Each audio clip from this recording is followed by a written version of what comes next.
Une œuvre faite évidemment sur Robert Badinter, sur le fond tricolore, encore une fois, le bleu, le blanc, le rouge, avec toutes les informations sur Robert Badinter. D'abord Henri Torres, qui était son menteur, qui était né en 1891 et qui est mort en 1966. Et puis voilà, ce 18 septembre 1981, cette date historique, Robert Badinter, alors ministre, tout jeune ministre de la Justice sous François Mitterrand, il est 19h28 quand les résultats tombent. 363 voix pour, 117 contre sur les 480 votants.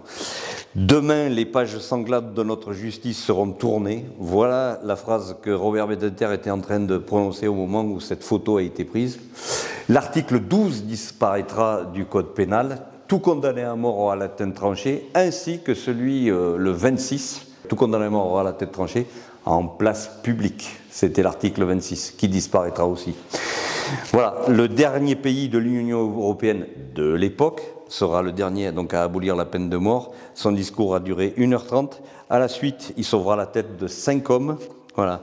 Et ici, l'histoire commence là. Le 28 novembre 72, c'est le jour où malheureusement il ne réussit pas à sauver la tête de Roger Bontemps et de Claude Buffet. Claude Buffet avait un autre avocat, mais Robert Badinter assiste à l'exécution de Roger Bontemps, c'est ce qui lui permettra de combattre toujours la peine de mort. Voilà, ça l'a tellement marqué, il avait 44 ans qu'il a dit plus jamais ça.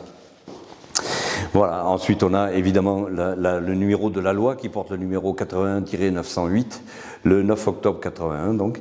Au Sénat, la loi sera votée à 160 voix pour, 126 contre, c'est quand même passé juste, les 27 amendements ont tous été rejetés.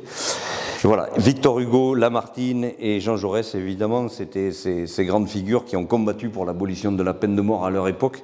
Jaurès qui avait été hué à l'Assemblée nationale en 1908. Et puis, cette phrase de Voltaire, alors celle-ci, c'est pas Badinter qui l'a prononcée, mais j'aime beaucoup cette phrase, c'est pour ça que je l'ai mis là. Les Français arrivent en retard à tout, mais enfin ils arrivent. Donc voilà, ça laisse un espoir pour les jours à venir.